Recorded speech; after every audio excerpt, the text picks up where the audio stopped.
दैत्य वंश के चंदन वन में यह कांटेदार बबूल कहाँ से पैदा हुआ जो विष्णु इस वन की जड़ काटने में कुल्हाड़े का काम करते हैं। यह नादान बालक उन्हीं की बेट बन रहा है, सहायक हो रहा है। इस प्रकार गुरुजी ने तरह तरह से डांट डपट कर प्रहलाद को धमकाया और अर्थ, धर्म एवं काम संबंधी शिक्षा दी। कुछ समय के बाद जब गुरुजी ने देखा कि प्रहलाद साम, दान, भेद और दंड के संबंध की सारी बातें जान ली है, तब वे उनकी माँ के पास ले गए। माता ने बड़े लाड़ प्यार से उन्हें नहला धुलाकर अच्छी तरह गहने कपड़ों से सजा दिया। इसके बाद वे उन्हें हिरण्यकश्यपु के पास ले गए। प्रहलाद अपने पिता के चरणों में लौट गए। हिरण्यकश्यपु ने उन्हें आशीर्वाद दिया और दोनों हाथों से उठाकर बहुत देर तक गले से लगाए रखा।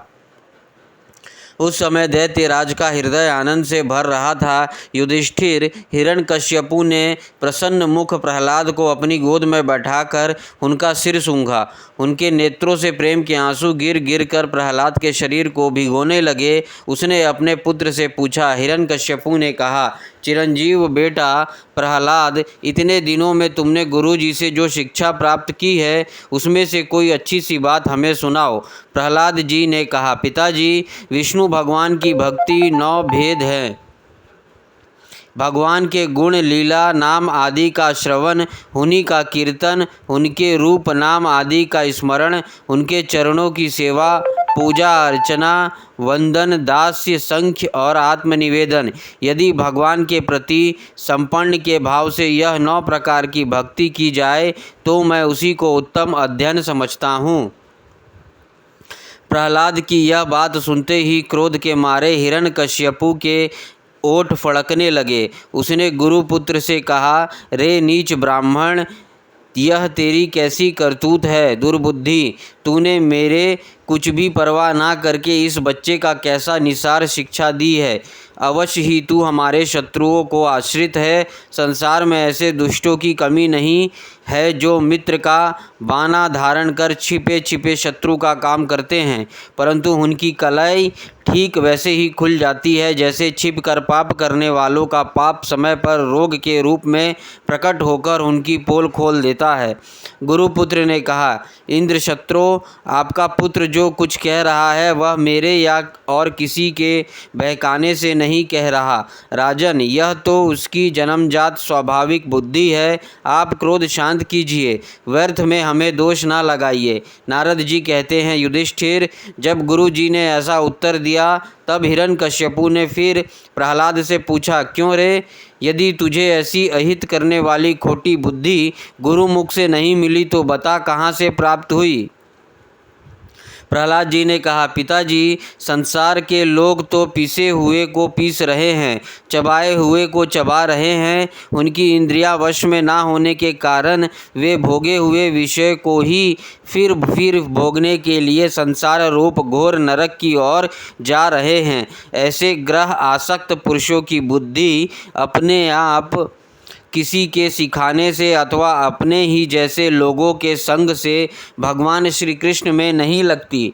जो इंद्रियों से दिखने वाले ब्रह्म विषयों का परम इष्ट समझकर मूर्खतावश अंधों के पीछे अंधों की तरह गड्ढे में गिरने के लिए चले जा रहे हैं और वेदवाणी स्वरूप रस्सी के काम्य कर्मों के दीर्घ बंधन में बंधे हुए हैं, उनको यह बात मालूम नहीं कि हमारे स्वार्थ और परमार्थ भगवान विष्णु ही हैं। उन्हीं की प्राप्ति से हमें सब पुरुषार्थों की प्राप्ति हो सकती है। जिनकी बुद्धि भगवान के चरण कमलों का स्पर्श कर लेती है, उनके जन्म मृत्यु स्वरूप अनर्थ का सर्वथा नाश हो जाता है। परंतु जो लोग अकिंचन भगवत प्रेमी महात्माओं के चरणों की धूल में स्नान नहीं कर लेते, उनकी बुद्धि काम्य कर्मों के पूरे सेवन करने पर भी भगवत उच्चारण का स्पर्श नहीं कर सकती। प्रहलाद जी इतना कहकर चुप हो गए।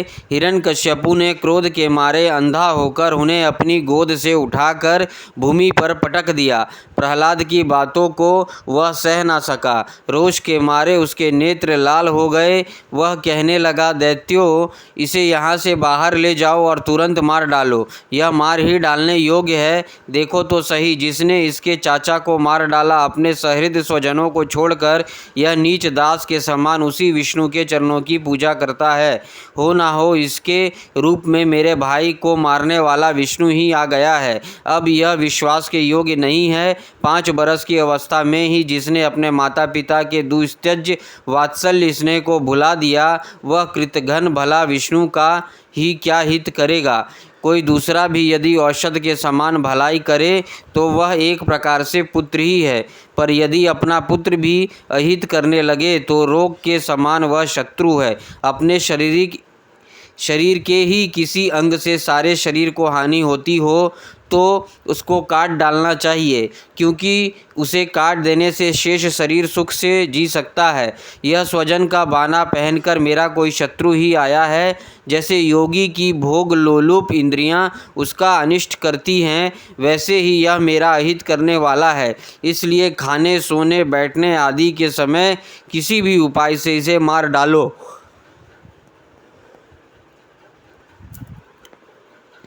जब हिरण्यकश्यपु ने दैत्यों को इस प्रकार आज्ञा दी, तब तीखी दाढ़, विकराल वदन, लाल लाल दाढ़ी, मूंछ एवं केशों वाले दैत्य हाथों में त्रिशूल ले लेकर मारो काटो इस बड़े जोर से चिल्लाने लगे। प्रहलाद चुपचाप बैठे हुए थे और दैत्य उनके सभी मर्म स्थानों में शूल से घाव कर रहे थे।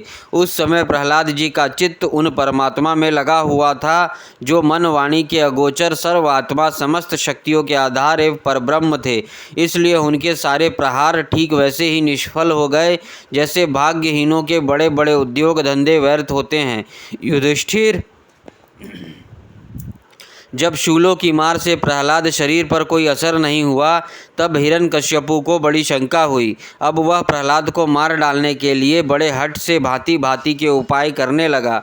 उसने उन्हें बड़े बड़े मतवाले हाथियों से कुचलवाया, विषधर सांपों से डसवाया, पुरोहितों से कृत्य राक्षसी उत्पन्न कराई, पहाड़ की चोटी से नीचे डलवा दिया, शंभरासुर के अनेकों प्रकार की माया को उपयोग करवाया, अंधेरी कोठरियों में बंद करा दिया, विष पिलाया और खाना बंद कर दिया, बर्फीले जगह दहकती हुई आग और समुद्र में बारी बारी से डलवाया, आंधी में छोड़ दिया तथा पर्वतों के नीचे दबा दिया, परंतु इनमें से किसी भी उपाय से वह अपने पुत्र निष्पाप प्रहलाद का बाल भी बांका ना कर सका। अपने विवशता देखकर हिरण्यकश्यपु को बड़ी चिंता हुई। उसे प्रहलाद को मारने के लिए कोई उपाय नहीं सूझ पड़ा।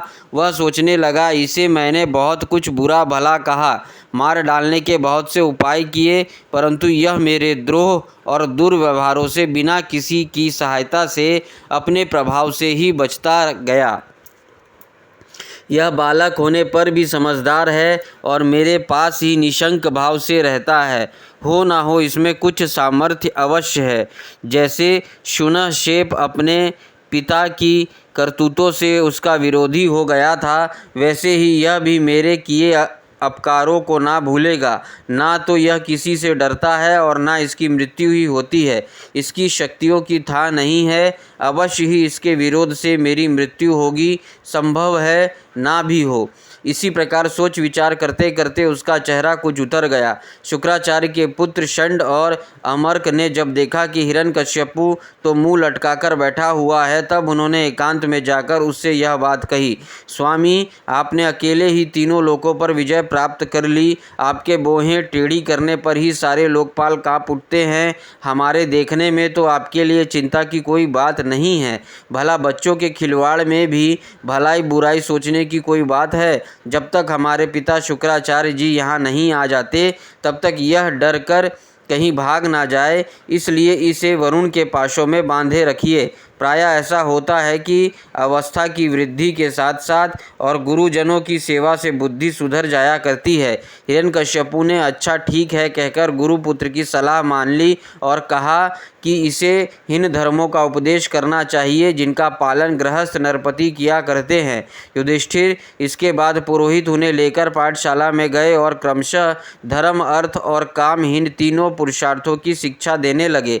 प्रहलाद वहाँ अत्यंत नम्र सेवक की भांति रहते थे, परंतु गुरुओं की वह शिक्षा प्रहलाद को अच्छी न लगी, क्योंकि गुरुजी उन्हें केवल अर्थ, धर्म और काम को ही शिक्षा देते थे। यह शिक्षा केवल उन लोगों के लिए है जो राग, द्वेष आदि द्वंद्व और विषय भोगों से रस ले रहे हो।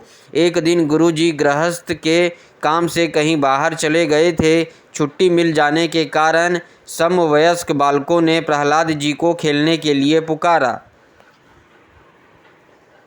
प्रहलाद जी परम ज्ञानी थे। उनका प्रेम देखकर उन्होंने उन बालकों को ही बड़ी मधुर वाणी से पुकार कर अपने पास बुला लिया। उनसे उनके जन्म मरण की गति भी छिपी नहीं थी। उन पर कृपा करके हंसते हुए से उन्हें उपदेश करने लगे। युधिष्ठिर वे सभी अभी बालक ही थे, इसलिए राग, द्वेष परायण, विषय भोगी पुरुषों के उपदेशों से और चेष्टाओं से उनकी बुद्धि अभी दूषित नहीं हुई थी।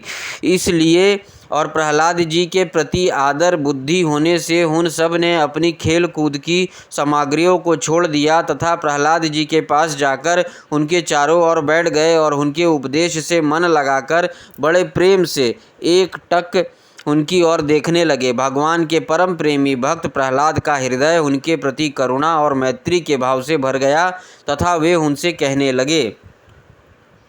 छठा अध्याय, प्रहलाद जी का असुर बालकों को उपदेश। प्रहलाद जी ने पूछा, मित्रों, इस संसार में मनुष्य जन्म बड़ा दुर्लभ है। इसके द्वारा अविनाशी परमात्मा की प्राप्ति हो सकती है, परंतु पता नहीं कब इसका अंत हो जाए। इसलिए बुद्धिमान पुरुष को बुढ़ापे या जवानी के भरोसे न रहकर बचपन में ही भगवान की प्राप्ति कराने वाला साधनों का अनुष्ठान कर लेना चाहिए।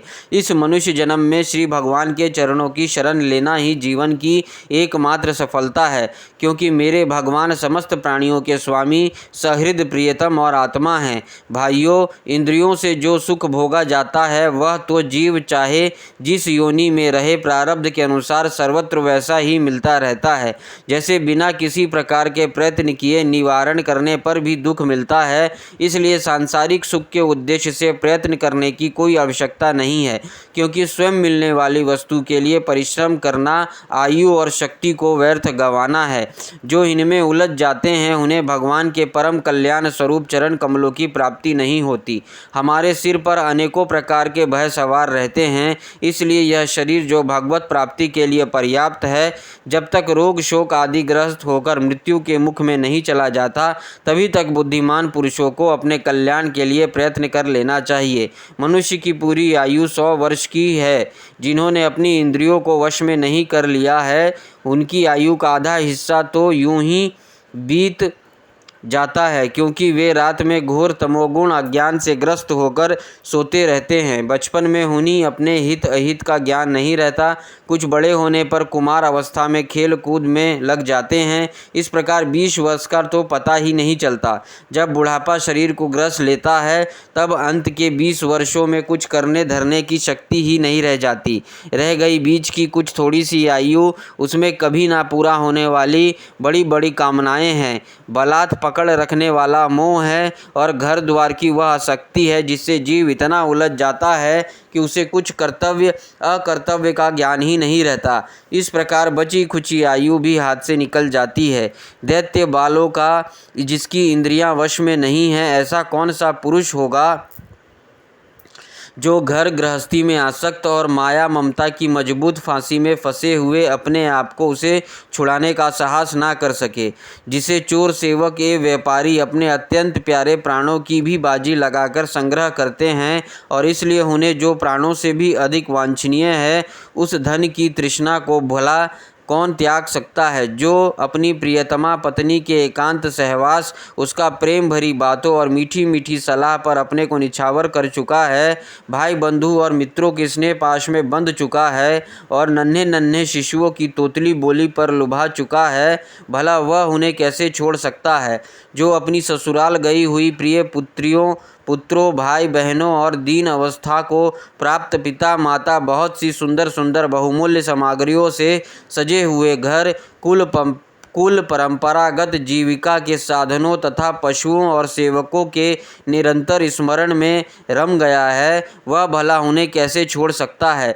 जो ज्ञान इंद्रियां और रस इंद्रियों के सुखों को ही सर्वस्व मान बैठा है, जिसकी भोग वासनाएं कभी तृप्त नहीं होती, जो लोभवश कर्म पर कर्म करता हुआ रेशम के कीड़े की तरह अपने को और भी कड़े बंधन में जकड़ता जा रहा है और जिसके मोह की कोई सीमा नहीं है, वह उनसे किस प्रकार विरक्त हो सकता है और कैसे उनका त्याग कर सकता है। यह मेरे कुटुंब हैं, इस भाव से उसमें वह इतना रम जाता है कि उसी के पालन पोषण के लिए अपना अमूल्य आयु को गंवा देता है और उसे यह भी जान पड़ता है कि मेरे जीवन का वास्तविक उद्देश्य नष्ट हो रहा है।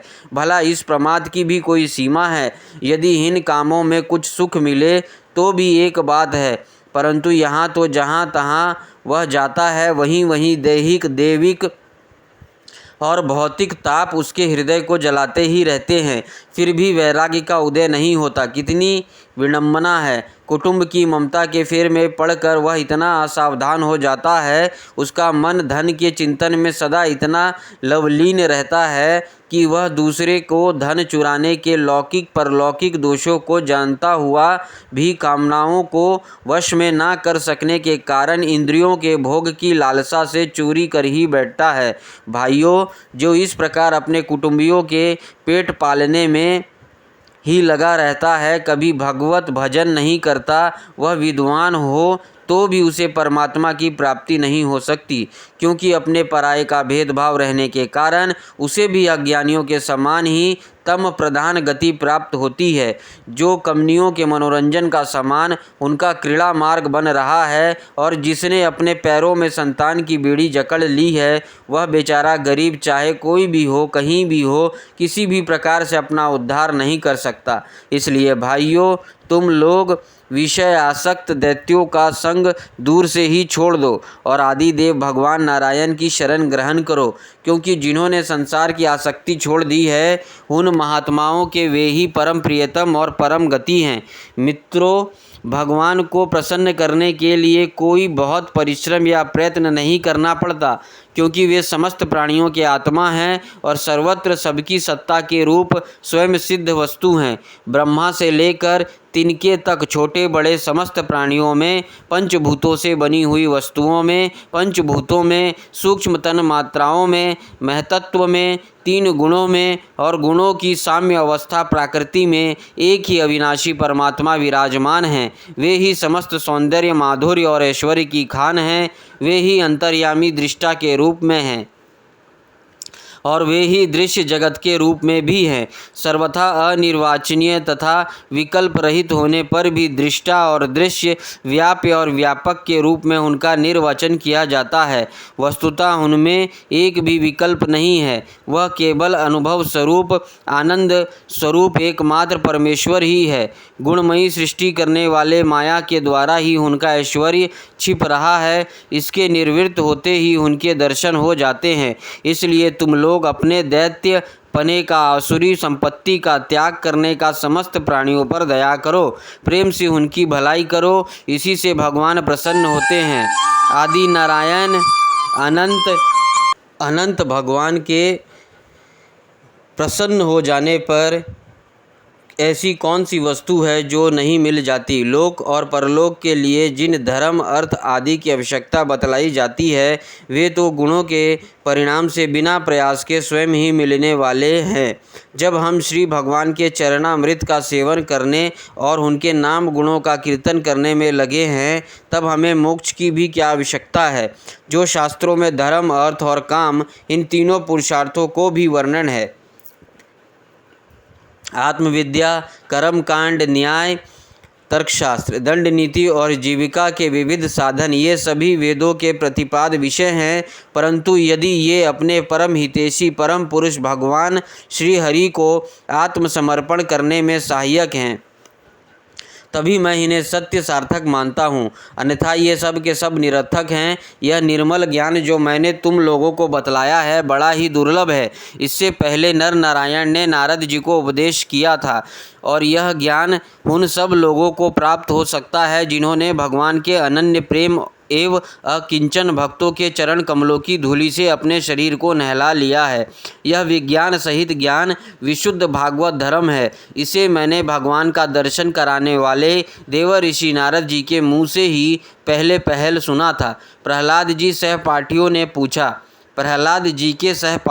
पूछा, प्रहलाद जी, इन दोनों गुरु पुत्रों को छोड़कर और किसी गुरु को तो ना तुम जानते हो और ना हम, ये ही हम सब बालकों के शासक हैं। तुम एक तो अभी छोटी अवस्था के हो और दूसरे जन्म से ही महल में अपनी माँ के पास रहे हो। तुम्हारा महात्मा नारद जी से मिलना कुछ असंगत सा जान पड़ता है। प्रियवर, यदि इस विषय में विश्वास दिलाने वाली कोई बात हो तो तुम उसे कहकर हमारी शंका मिटा दो। 7वां अध्याय, प्रहलाद जी द्वारा माता के गर्भ में प्राप्त हुए नारद जी के उपदेश का वर्णन। नारद जी कहते हैं, युधिष्ठिर, जब दैत्य बालकों ने इस प्रकार प्रश्न किया तब भगवान के परम प्रेमी भक्त प्रहलाद जी को मेरी बात का स्मरण हो आया। कुछ मुस्कुराते हुए उन्होंने उनसे कहा। प्रहलाद जी ने कहा, जब हमारे पिताजी तपस्या करने के लिए मंदराचल पर चले गए तब इंद्र आदि देवताओं ने दानवों से युद्ध करने का बहुत बड़ा उद्योग किया। वे इस प्रकार कहने लगे कि जैसे चींटियां सांप को चाट जाती हैं, वैसे ही लोगों को सताने वाले पापी हिरण्यकश्यपु को उसका पाप ही खा गया। जब दैत्य सेनापतियों को देवताओं की भारी तैयारी का पता चला तब उनका साहस जाता रहा। वे उनके सामना नहीं कर सके। मार खाकर स्त्री पुत्र मित्र गुरुजन महल पशु और साज सामान की कुछ भी चिंता ना करके वे अपने प्राण बचाने के लिए बड़े जल्दी में सब के सब इधर उधर भाग गए। अपनी जीत चाहने वाले देवताओं ने राजमहल में लूट खसोट मचा दी। यहाँ तक कि इंद्र ने राजरानी मेरी माता कयाधु को भी बंदी बना लिया। मेरी माँ भय से घबरा कर कुररी पक्षी की भांति रो रही थी और इंद्र उसे बलात् लिए जा रहा था। देववश देव ऋषि नारद उधर आ निकले और उन्होंने मार्ग में मेरी माँ को देख लिया। उन्होंने कहा, देवराज, यह निरपराध है, इसे ले जाना उचित नहीं। महाभाग, इस सती साध्वी पर नारी का तिरस्कार मत करो, इसे छोड़ दो, तुरंत छोड़ दो। इंद्र ने कहा, इसके पेट में देवद्रोही हिरण्यकश्यपु का अत्यंत प्रभावशाली वीर्य है। प्रसव पर्यंत यह मेरे पास रहे, बालक हो जाने पर उसे मारकर मैं उसे छोड़ दूंगा। नारद जी ने कहा, इसके गर्भ में भगवान का साक्षात परम प्रेमी भक्त और सेवक अत्यंत बली और निष्पाप महात्मा है। तुम में उसको मारने की शक्ति नहीं है। देव ऋषि नारद की यह बात सुनकर उसका सम्मान करते हुए इंद्र ने मेरी माता को छोड़ दिया और फिर इसके गर्भ में भगवत भक्त है, इस भाव से उन्होंने मेरी माता की प्रदक्षिणा की तथा अपने लोक में चले गए। उसके बाद देव ऋषि नारद मेरी माता को अपने आश्रम पर लिवा गए और उसे समझा बुझाकर कहा कि बेटी, जब तक तुम्हारी पति तपस्या करके लौटे जब तक तुम यहीं रहो। जो आज्ञा कहकर वह निर्भयता से देव ऋषि नारद के आश्रम पर ही रहने लगी और तब तक रही जब तक मेरे पिता घोर तपस्या से लौटकर नहीं आए। मेरी गर्भवती माता मुझे गर्भस्थ शिशु की मंगल कामना से और इच्छित समय पर अर्थात मेरे पिता के लौटने के बाद संतान उत्पन्न करने की कामना से बड़े प्रेम तथा भक्ति के साथ नारद जी की सेवा शुश्रूषा करती रही। देव ऋषि नारद जी बड़े दयालु और सर्वसम्मत हैं। उन्होंने मेरी माँ को भागवत धर्म का रहस्य और विशुद्ध ज्ञान का दोनों का उपदेश दिया। उपदेश करते समय उनकी दृष्टि मुझ पर भी थी। बहुत समय बीत जाने के कारण और स्त्री होने के कारण भी मेरी माता को तो अब उस ज्ञान की स्मृति नहीं रही, परंतु देव ऋषि नारद विशेष कृपा होने के कारण मुझे उसकी विस्मृति नहीं हुई। यदि तुम लोग मेरी इस बात पर श्रद्धा करो तो तुम्हें भी वह ज्ञान हो सकता है, क्योंकि श्रद्धा से स्त्री और बालकों की बुद्धि भी मेरे ही समान शुद्ध हो सकती है। जो ईश्वर मूर्ति काल की प्रेरणा से वृक्षों के फल लगते, ठहरते, बढ़ते, पकते, क्षीण होते और नष्ट हो जाते हैं, वैसे ही जन्म, अस्तित्व की अनुभूति, वृद्धि, परिणाम, क्षय और विनाश, ये 6 भाव विकार शरीर में ही देखे जाते हैं। आत्मा से इनका कोई संबंध नहीं है। आत्मा नित्य, अविनाशी, शुद्ध एवं एक क्षेत्रज्ञ, आश्रय, निर्विकार, स्वयं प्रकाश, सबका कारण, व्यापक, असंग तथा आवरण रहित है। ये 12 आत्मा के उत्कृष्ट लक्षण हैं। इनके द्वारा आत्म तत्व को जानने वाले पुरुष को चाहिए कि शरीर आदि में अज्ञान के कारण जो मैं और मेरे को झूठा भाव हो रहा है उसे छोड़ दे। जिस प्रकार सुवर्ण की खानों में पत्थरों से मिलने हुए स्वर्ण को उसके निकालने की विधि जानने वाला स्वर्णकार उन विधियों से उसे प्राप्त कर लेता है, वैसे ही अध्यात्म तत्व को जानने वाला पुरुष आत्म प्राप्ति के उपायों द्वारा अपने शरीर क्षेत्र में ही ब्रह्म पद का साक्षात्कार कर लेता है। आचार्यों ने मूल, प्रकृति, महतत्व, अहंकार और पंच तन मात्राहीन 8 तत्वों को प्रकृति बतलाया है। उनके 3 गुण हैं, सत, रज और तम, तथा उनके विकार हैं 16, 10 इंद्रियां, 1 मन और 5 महाभूत। इन सब में एक पुरुषत्व अनुगत है। इन सब का समुदाय ही देह है। यह 2 प्रकार है, स्थावर और जंगम। इसी में अंतःकरण, इंद्रिय आदि अनात्म वस्तुओं का यह आत्मा नहीं है। इस प्रकार बाध करते हुए आत्मा को ढूंढना चाहिए। आत्मा सब में अनुगत है, परंतु है सबसे पृथक।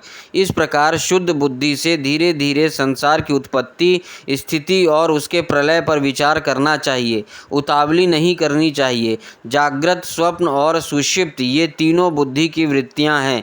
इन वृत्तियों का जिसके द्वारा अनुभव होता है वही सबसे अतीत, सबके साक्षी परमात्मा है। जैसे गंध से उसके आश्रय वायु का ज्ञान होता है, वैसे ही बुद्धि की इन कर्मजान्य एवं बदलने वाली तीनों अवस्थाओं के द्वारा इनमें साक्षी रूप से अनुगत आत्मा को जाने। गुणों और कर्मों के कारण होने वाले जन्म मृत्यु का यह चक्र आत्मा को शरीर और प्रकृति से पृथक न होने के कारण ही है। यह अज्ञान मूलक एवं मिथ्या है। फिर भी स्वप्न के समान जीव को इसकी प्रतीत हो रही है। इसलिए तुम लोगों को सबसे पहले इन गुणों के अनुसार होने वाली कर्मों का बीज ही नष्ट कर देना चाहिए। इससे बुद्धि वृत्तियों का प्रवाह निर्वृत्त हो जाता है। इसी को दूसरे शब्दों में योग और परमात्मा से मिलन कहते हैं। यूँ तो इन त्रिगुण आत्मक कर्मों की जड़ उखाड़ फेंकने के लिए अथवा बुद्धि वृत्तियों का प्रवाह बंद कर देने के लिए सहस्त्रों साधन हैं, परंतु जिस उपाय से और जैसे सर्वशक्तिमान भगवान में स्वाभाविक निष्काम प्रेम हो जाए वही उपाय सर्वश्रेष्ठ है। यह बात स्वयं भगवान ने कही है। गुरु की प्रेम पूर्वक सेवा, अपने को जो कुछ मिले वह सब प्रेम से भगवान को समर्पित कर देना, भगवत प्रेमी महात्माओं का सत्संग, भगवान की आराधना, उनकी कथा वार्ता में श्रद्धा, उनके गुण और लीलाओं का कीर्तन, उनके चरण कमलों का ध्यान, उनके मंदिर मूर्ति आदि का दर्शन, पूजा आदि साधनों से भगवान में स्वाभाविक प्रेम हो जाता है। सर्वशक्तिमान भगवान श्रीहरि समस्त प्राणियों में विराजमान हैं। ऐसी भावना से यथाशक्ति सभी प्राणियों की इच्छा पूर्ण करे और अपने हृदय से उनका सम्मान करे। काम, क्रोध, लोभ, मोह, मद और मत्सर, इन 6 शत्रुओं पर विजय प्राप्त करके जो लोग इस प्रकार भगवान की साधन भक्ति का अनुष्ठान करते हैं, उन्हें उस भक्ति के द्वारा भगवान श्री कृष्ण के चरणों में अनन्य प्रेम की प्राप्ति हो जाती है। जब भगवान के लीला शरीरों से किए हुए अद्भुत पराक्रम, उनके अनुपम गुण और चरित्रों का श्रवण करके अत्यंत आनंद के उद्वेग से मनुष्य का रोम रोम खिल उठता है, आंसुओं के मारे कंठ गदगद हो जाता है और वह संकोच छोड़कर जोर जोर से गाने, चिल्लाने और नाचने लगता है।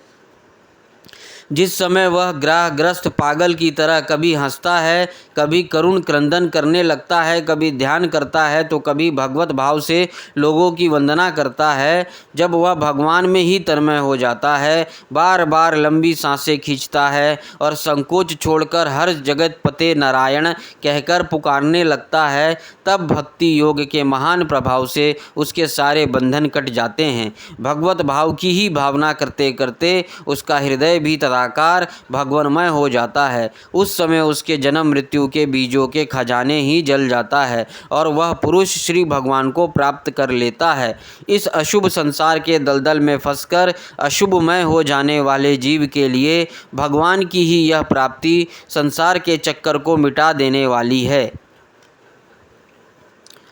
तुम लोग अपने अपने हृदय में हृदयेश्वर भगवान का भजन करो। असुर कुमारी अपने हृदय में ही आकाश के समान नित्य विराजमान भगवान का भजन करने में कौन सा विशेष परिश्रम है।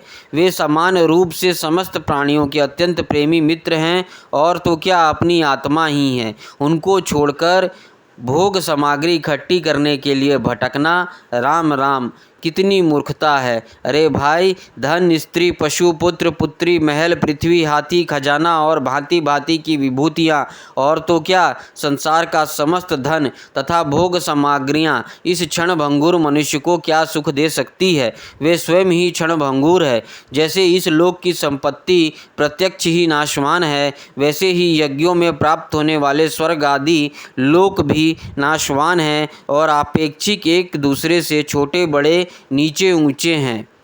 इसलिए वे भी निर्दोष नहीं हैं। निर्दोष हैं केवल परमात्मा। ना किसी ने उनमें दोष देखा है और ना सुना है। अतः परमात्मा की प्राप्ति के लिए अनन्य भक्ति से उन्हें परमेश्वर का भजन करना चाहिए। इसके सिवा अपने को बड़ा विद्वान मानने वाला पुरुष इस लोक में जिस उद्देश्य से बार बार बहुत ही कर्म करता है, उस उद्देश्य की प्राप्ति तो दूर रही, उल्टा उसे उसके विपरीत ही फल मिलता है और निसंदेह मिलता है। कर्म में प्रवृत्त होने के दो ही उद्देश्य होते हैं, सुख पाना और दुख से छूटना। परंतु जो पहले कामना ना होने के कारण सुख में निमग्न रहता था, उसे ही अब कामनाओं के कारण वह सदा सर्वदा दुखों को ही भोगना पड़ता है। मनुष्य इस लोक में साकाम कर्मों के द्वारा जिस शरीर के लिए भोग प्राप्त करना चाहता है, वह शरीर ही पराया स्यार कुत्तों का भोजन और नाशवान है। कभी वह मिल जाता है और कभी बिछुड़ जाता है। जब शरीर की ही यह दशा है, तब इससे अलग रहने वाले पुत्र, स्त्री, महल, धन संपत्ति, राज्य, खजाने, हाथी, घोड़े, मंत्री, नौकर, चाकर, गुरुजन और दूसरे अपने कहलाने वालों की तो बात ही क्या। ये तुच्छ विषय शरीर के साथ ही नष्ट हो जाते हैं। ये जान तो पड़ते हैं पुरुषार्थ के समान, परंतु हैं वास्तव में अनर्थ रूप ही। आत्मा स्वयं ही अनंत आनंद का महान समुद्र है। उसके लिए हीन वस्तुओं की क्या आवश्यकता है। भाइयों, तनिक विचार तो करो। जो जीव गर्भाधान से लेकर मृत्यु पर्यंत सभी अवस्थाओं में अपने कर्मों के अधीन होकर कलेश ही कलेश भोगता है, उसका इस संसार में स्वार्थ ही क्या है। यह जीव सूक्ष्म शरीर को ही अपनी आत्मा मानकर उसके द्वारा अनेकों प्रकार के कर्म करता है और कर्मों के कारण ही फिर शरीर ग्रहण करता है। इस प्रकार कर्म से शरीर और शरीर से कर्म की परंपरा चल पड़ती है और ऐसा होता है कि अविवेक के कारण। इसलिए निष्काम भाव से निष्क्रिय आत्मा स्वरूप भगवान श्री हरि का भजन करना चाहिए। अर्थ, धर्म और काम सब उन्हीं के आश्रित है, बिना उनकी इच्छा के नहीं मिल सकते। भगवान श्री हरि समस्त प्राणियों के ईश्वर, आत्मा और परम प्रियतम हैं। वे अपने ही बनाए हुए पंचभूत और सूक्ष्म भूत आदि के द्वारा निर्मित शरीरों में जीव के नाम से कहे जाते हैं। देवता, दैत्य, मनुष्य, यक्ष अथवा गंधर्व कोई भी क्यों ना हो, जो भगवान के चरण कमलों का सेवन करता है, वह हमारे ही समान कल्याण का भाजन होता है। दैत्य बालकों, भगवान को प्रसन्न करने के लिए ब्राह्मण, देवता या ऋषि होना, सदाचार और विविध ज्ञानों से संपन्न होना तथा ज्ञान, तप, यज्ञ, शारीरिक और मानसिक शौच और बड़े बड़े व्रतों का अनुष्ठान पर्याप्त नहीं है। भगवान केवल निष्काम प्रेम भक्ति से ही प्रसन्न होते हैं और सब तो विडंबना मात्र है। इसलिए दानव बंधुओं, समस्त प्राणियों को अपने समान ही समझकर सर्वत्र विराजमान सर्वात्मा सर्वशक्तिमान भगवान की भक्ति करो। भगवान की भक्ति के प्रभाव से दैत्य, यक्ष, राक्षस, स्त्रियां, शूद्र, गोपालक, अहीर, पक्षी, मृग और बहुत से पापी जीव भी भगवत भाव को प्राप्त हो गए हैं। इस संसार में या मनुष्य शरीर में जीव का सबसे बड़ा स्वार्थ अर्थात एकमात्र परमार्थ इतना ही है कि वह भगवान श्री कृष्ण की अनन्य भक्ति प्राप्त करे। उस भक्ति का स्वरूप है सर्वदा सर्वत्र सब वस्तुओं में भगवान का दर्शन। 8वां अध्याय नरसिंह भगवान का प्रादुर्भाव, हिरण्याकश्यपु का वध एवं ब्रह्मादि देवताओं द्वारा भगवान की स्तुति। नारद जी कहते हैं, प्रहलाद जी का प्रवचन सुनकर दैत्य बालकों ने उसी समय से निर्दोष होने के कारण उनकी बात पकड़ ली। गुरु जी को दूषित शिक्षा की और उन्होंने ध्यान ही ना दिया। जब गुरु जी ने देखा कि उन सभी विद्यार्थियों की बुद्धि एकमात्र भगवान में स्थिर हो रही है, तब वे बहुत घबराए और तुरंत हिरण्याकश्यपु के पास जाकर निवेदन किया। अपने पुत्र प्रहलाद की इस असहाय और अप्रिय नीति को सुनकर क्रोध के मारे उसका शरीर थरथर कांपने लगा। अंत में उसने यह निश्चय किया कि प्रहलाद को अब अपने ही हाथों से मार डालना चाहिए। मन और इंद्रियों को वश में रखने वाले प्रहलाद जी बड़ी नम्रता से हाथ जोड़कर चुपचाप हिरण्यकश्यपु के सामने खड़े थे और तिरस्कार के सर्वथा अयोग्य थे। परंतु हिरण्यकश्यपु स्वभाव से ही क्रूर था। वह पैर की चोट खाए हुए सांप की तरह फुफकारने लगा। उसने उनकी ओर पाप भरी टेढ़ी नज़र से देखा और कठोर वाणी से डांटते हुए कहा, मूर्ख, तू बड़े उद्दंड हो गया है, स्वयं तो नीच है ही, अब हमारे कुल के और बालकों को भी फोड़ना चाहता है। तूने मेरी ढिठाई से मेरी आज्ञा का उल्लंघन किया। आज ही तुझे यमराज के घर भेजकर इसका फल चखाता हूँ। मैं तनिक सा क्रोध करता हूँ तो तीनों लोक और उन लोकपाल काँप उठते हैं। फिर मूर्ख, तूने किसके बलबूते पर निडर की तरह मेरी आज्ञा के विरुद्ध काम किया है? प्रहलाद जी ने कहा, दैत्यराज, ब्रह्मा से लेकर तिनके तक सब छोटे बड़े चर अचर जीवों के भगवान ने ही अपने वश में कर रखा है। ना केवल मेरे और आपके बल्कि संसार के समस्त बलवानों के बल भी केवल वही है। वे ही महापराक्रमी सर्वशक्तिमान प्रभु काल हैं तथा समस्त प्राणियों के इंद्रिय बल, मनोबल, देह बल, धैर्य एवं इंद्रियें भी वही हैं। वही परमेश्वर अपनी शक्तियों के द्वारा इस विश्व की रचना, रक्षा और संहार करते हैं। वे ही तीनों गुणों के स्वामी हैं। आप अपना यह आसुर भाव छोड़ दीजिए, अपने मन को सबके प्रति सम्मान बनाइए। इस संसार में अपने वश में ना रहने वाले कुमार्गगामी मन के अतिरिक्त और कोई शत्रु नहीं है। मन में सबके प्रति समता का भाव लाना ही भगवान की सबसे बड़ी पूजा है। जो लोग अपने सर्वस्व लूटने वाले इन 6 इंद्रिय रूपी डाकुओं पर तो पहले विजय नहीं प्राप्त करते और ऐसा मानने लगते हैं कि हमने 10 दिशाएं जीत ली, वे मूर्ख हैं। हाँ, जिस ज्ञानी एवं जितेंद्रिय महात्मा ने समस्त प्राणियों के प्रति समता का भाव प्राप्त कर लिया, उसके अज्ञान से पैदा होने वाला काम, क्रोध आदि शत्रु भी मर मिट जाते हैं। फिर बाहर के शत्रु तो रहे ही कैसे? हिरण्याकश्यपु ने कहा, रे मंदबुद्धि, तेरे बहकने की भी अब हद हो गई है। यह बात स्पष्ट है कि अब तू मरना चाहता है, क्योंकि जो मरना चाहता है वे ही ऐसी बेसिर पैर की बातें बका करते हैं। अभागे, तूने मेरे सिवा जो और किसी को जगत का स्वामी बतलाया है, सो देखूं तो तेरा वह जगदीश्वर कहाँ है? अच्छा, क्या कहा, वह सर्वत्र है, तो इस खंबे में क्यों नहीं दिखता? अच्छा, तुझे इस खंबे में भी दिखाई देता है? अरे, तू क्यों इतनी डींग हाँक रहा है? मैं अभी अभी तेरा सिर धड़ से अलग किए देता हूँ। देखता हूँ तेरा यह सर्वस्व हरि, जिस पर तुझे इतना भरोसा है, तेरी कैसे रक्षा करता है। इस प्रकार वह अत्यंत बलवान महादैत्य भगवान के परम प्रेयी प्रहलाद को बार बार झिड़कियाँ देता और सताता रहा। जब क्रोध के मारे वह अपने आप को रोक ना सका, तब हाथ में खड्ग लेकर सिंहासन से कूद पड़ा और बड़े जोर से उस खंबे को एक घूंसा मारा। उसी समय उस खंबे में एक बड़ा भयंकर शब्द हुआ। ऐसा जान पड़ा मानो यह ब्रह्मांड ही फट गया। वह ध्वनि जब लोकपालों के लोक में पहुंची, तब उसे सुनकर ब्रह्मा आदि को ऐसे जान पड़ा मानो उनके लोकों का प्रलय हो रहा है। हिरण्यकश्यपु प्रहलाद को मार डालने के लिए बड़े जोर से झपटा था, परंतु दैत्य सेनापतियों को भी भय से कपा देने वाले उस अद्भुत और अपूर्व घोर शब्दों को सुनकर वह घबराया हुआ सा देखने लगा और यह शब्द करने वाला कौन है, परंतु उसे सभा के भीतर कुछ भी दिखाई ना पड़ा। इसी समय अपने सेवक प्रहलाद और ब्रह्मा की वाणी सत्य करने और समस्त पदार्थों में अपनी व्यापकता दिखाने के लिए सभा के भीतर उसी खंभे में बड़े ही विचित्र रूप धारण करके भगवान प्रकट हुए। वह रूप ना तो पूरा पूरा सिंह का ही था और ना मनुष्य का ही। जिस समय हिरण्यकश्यपु शब्द करने वाले की इधर उधर खोज कर रहा था, उसी समय खंभे के भीतर से निकलते हुए उस अद्भुत प्राणी को उसने देखा। वह सोचने लगा, अहो, यह ना तो मनुष्य है और ना पशु, फिर यह नरसिंह के रूप में कौन सा अलौकिक जीव है। जिस समय हिरण्यकश्यपु इस उधेड़ बुन में लगा हुआ था, उसी समय उसके सामने नरसिंह भगवान खड़े हो गए। उनका यह रूप अत्यधिक भयावना था। तपाए हुए सोने के समान पीली पीली भयानक आंखें थी।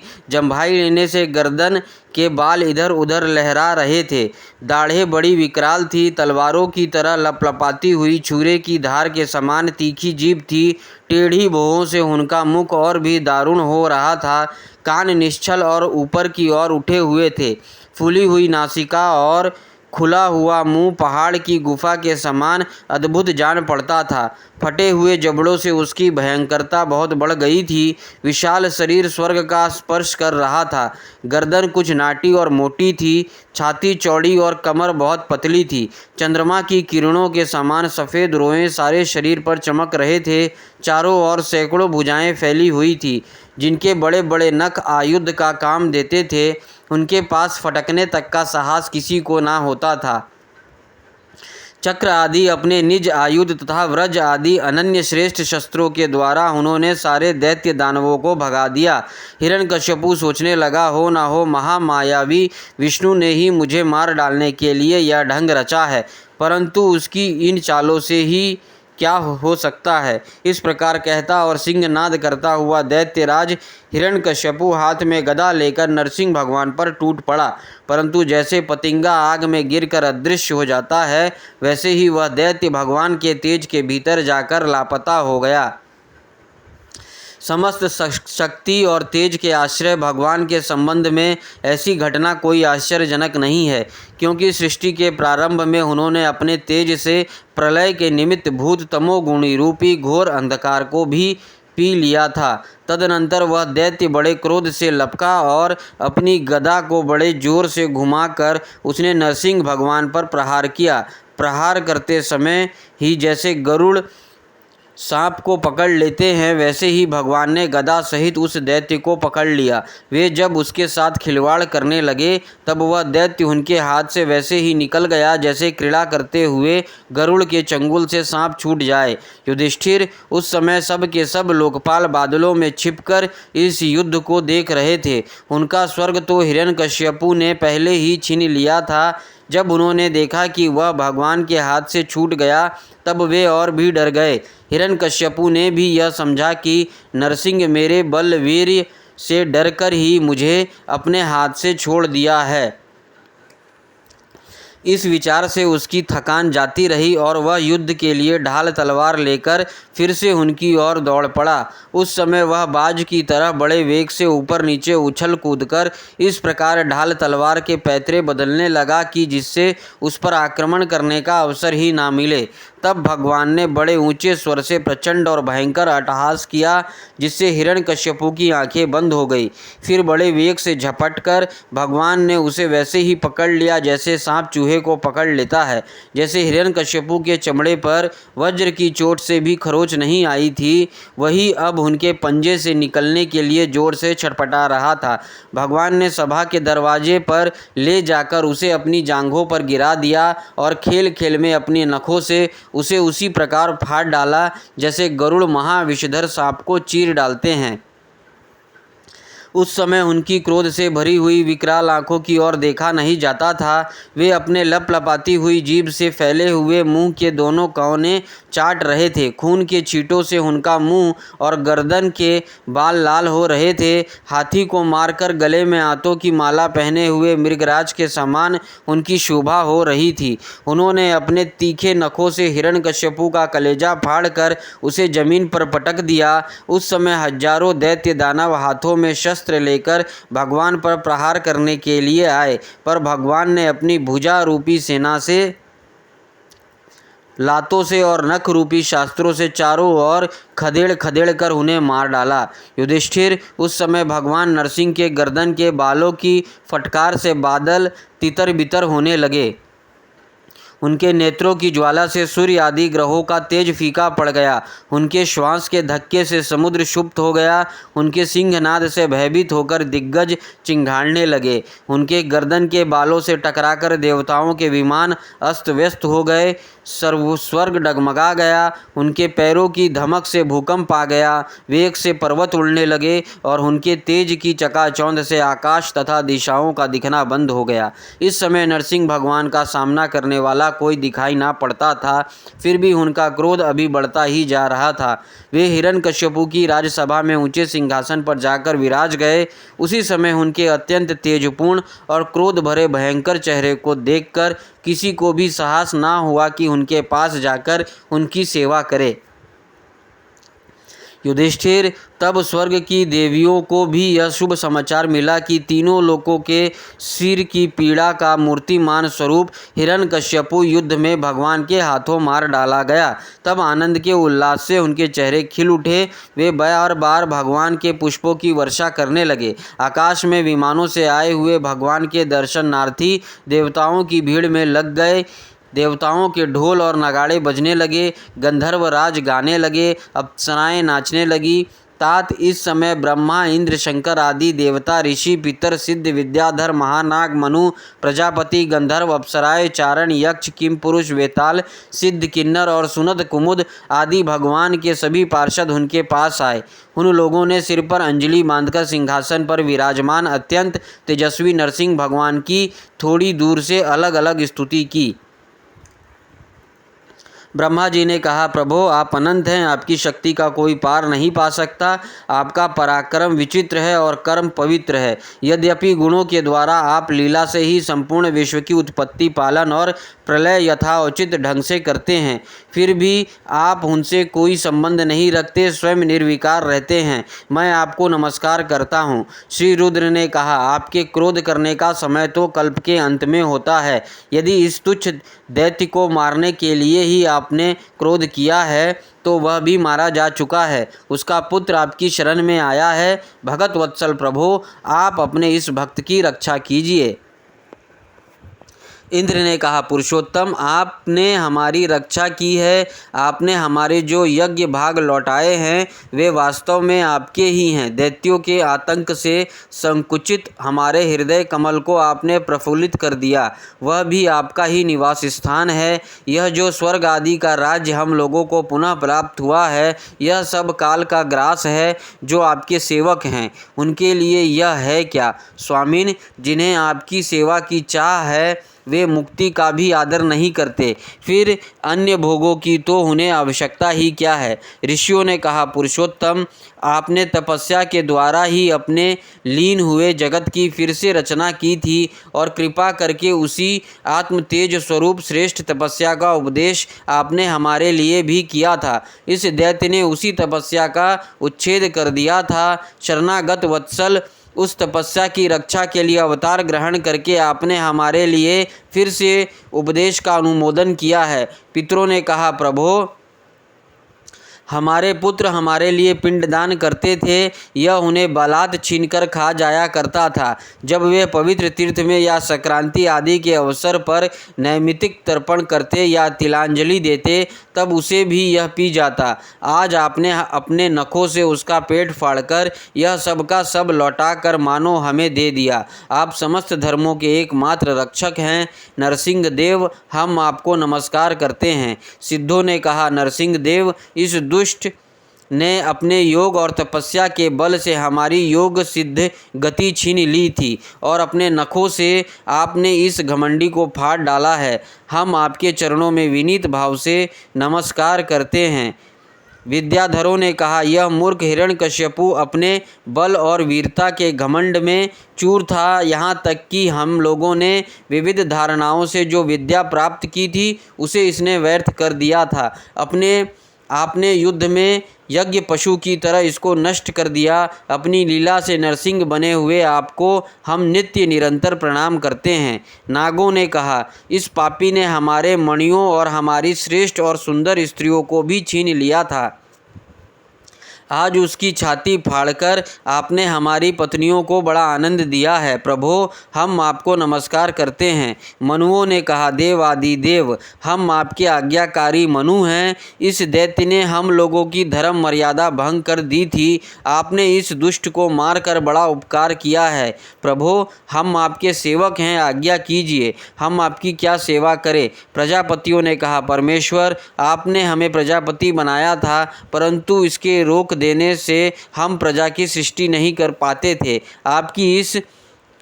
आपने इसकी छाती फाड़ डाली और यह जमीन पर सर्वदा के लिए सो गया। सत्वमय मूर्ति धारण करने वाले प्रभो, आपका यह अवतार संसार के कल्याण के लिए है। गंधर्वों ने कहा, प्रभो, हम आपके नाचने वाले, अभिनय करने वाले और संगीत सुनने वाले सेवक हैं। इस दैत्य ने अपना बल, वीर और पराक्रम से हमें अपना गुलाम बना रखा था।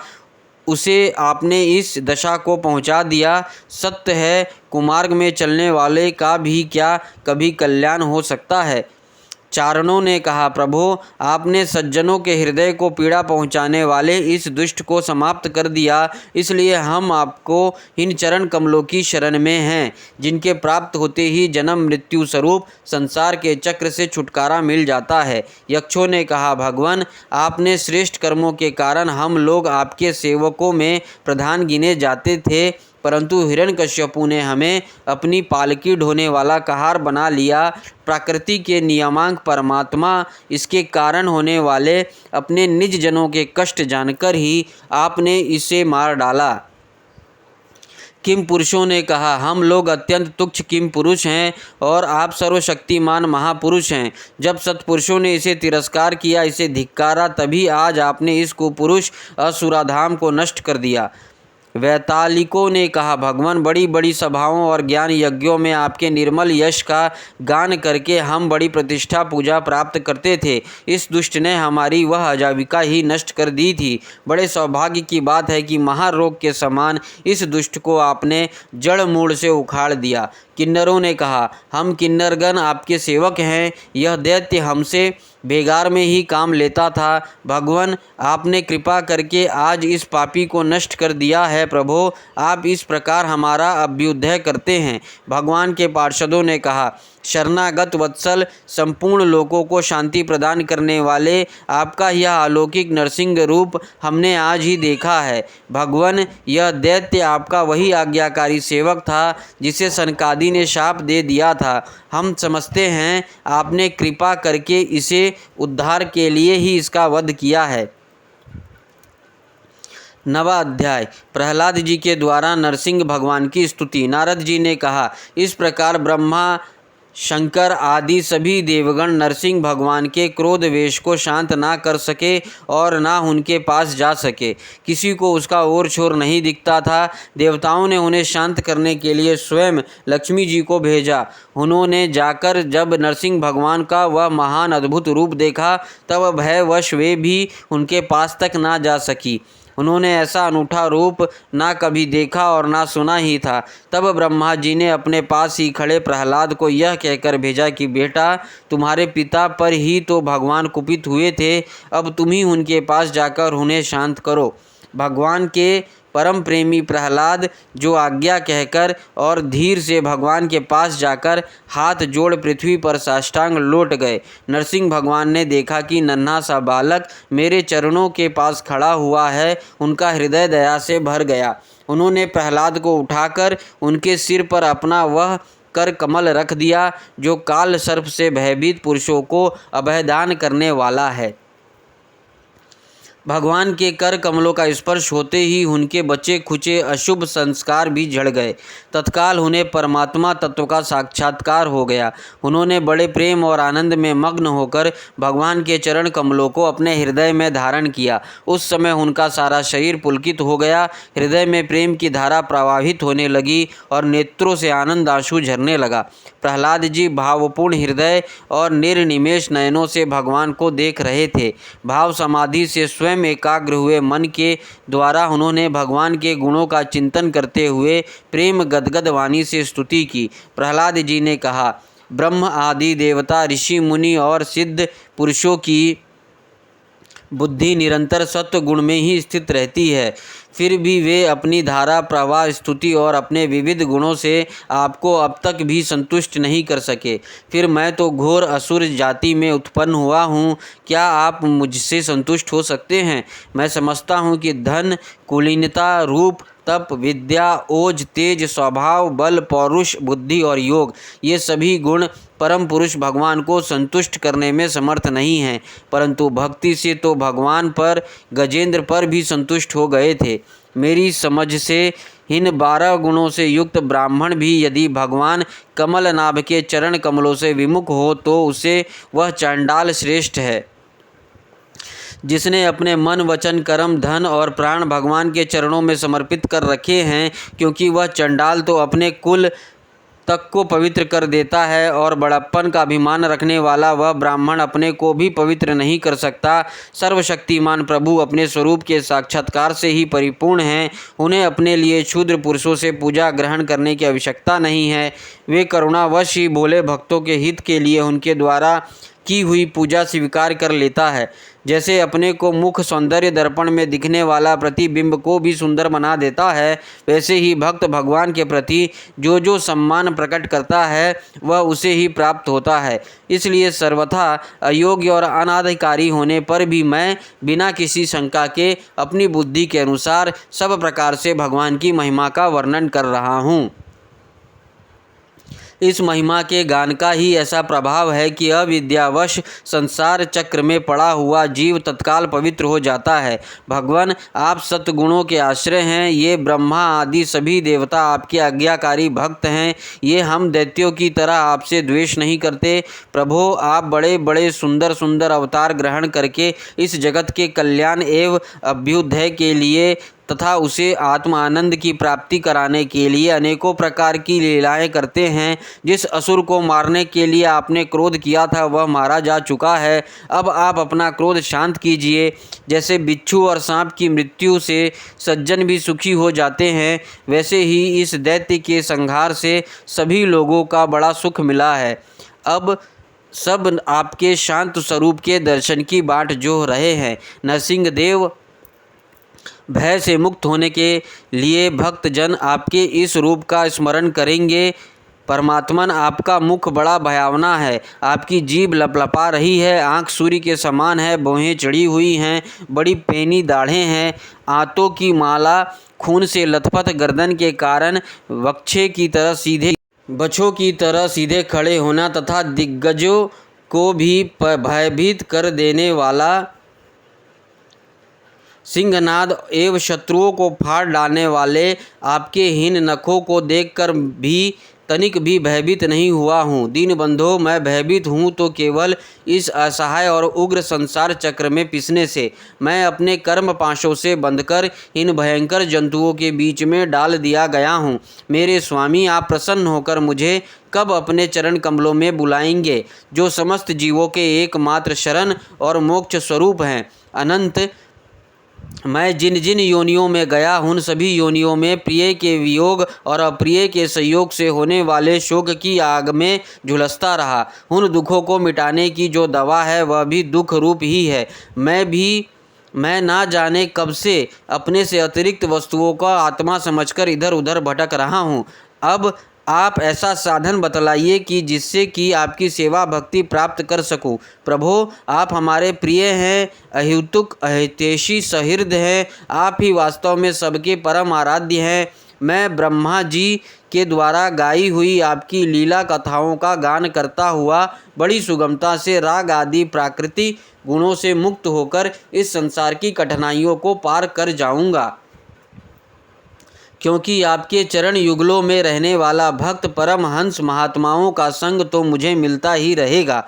भगवान नरसिंह, इस लोक में दुखी जीवों का दुख मिटाने के लिए जो उपाय माना जाता है वह आपके उपेक्षा करने पर एक क्षण के लिए ही होता है। यहाँ तक कि माँ बाप बालक की रक्षा नहीं कर सकते, औषधि रोग नहीं मिटा सकती और समुद्र में डूबते हुए को नौका नहीं बचा सकता। सत्वादि गुणों के कारण भिन्न भिन्न स्वभाव के जितने भी ब्रह्मादि श्रेष्ठ और काल आदि कनिष्ठ करता हैं, उनको प्रेरित करने वाले आप ही हैं। वे आपकी प्रेरणा से जिस आधार में स्थित होकर, जिस निमित्त से, जिन मिट्टी आदि उपकरणों से, जिस समय, जिन साधनों के द्वारा, जिस अदृष्ट आदि की सहायता से, जिस प्रयोजन के उद्देश्य से, जिस विधि से जो कुछ उत्पन्न करते हैं या रूपांतरित करते हैं, वे सब और वहाँ सब आपका ही स्वरूप है। पुरुष की अनुमति से काल के द्वारा गुणों में क्षोभ होने पर माया मन प्रधान लिंग शरीर का निर्माण करती है। यह लिंग शरीर बलवान, कर्ममय एवं अनेकों नाम रूपों में आसक्त छंदोमय है। यह अविद्या के द्वारा कल्पित मन, 10 इंद्रिय और 5 तन मात्रा, इन 16 विकार रूप औरों से युक्त संसार चक्र है। जन्म रहित प्रभो, आपसे भिन्न रहकर ऐसा कौन पुरुष है जो इस मान रूप संसार चक्र को पार कर जाए। सर्वशक्तिमान प्रभो, माया इस 16 अरों वाले संसार चक्र में डालकर ईर्ख के समान मुझे पेर रही है। आप अपनी चैतन्य शक्ति से बुद्धि के समस्त गुणों को सर्वदा पराजित रखते हैं और काल रूप से संपूर्ण साध्य और साधनों को अपने अधीन रखते हैं। मैं आपके शरण में आया हूँ, आप मुझे इससे बचाकर अपनी सनिधि में खींच लीजिए। भगवान, जिनके लिए संसारी लोग बड़े ललायित रहते हैं, स्वर्ग में मिलने वाले समस्त लोकपालों की वह आयु, लक्ष्मी और ऐश्वर्य मैंने खूब देख लिए। जिस समय मेरे पिता तनिक क्रोध करके हंसते थे और उससे उनकी भौहें थोड़ी टेढ़ी हो जाती थी, तब उन स्वर्ग की संपत्तियों के लिए कहीं ठिकाना नहीं रह जाता था। वे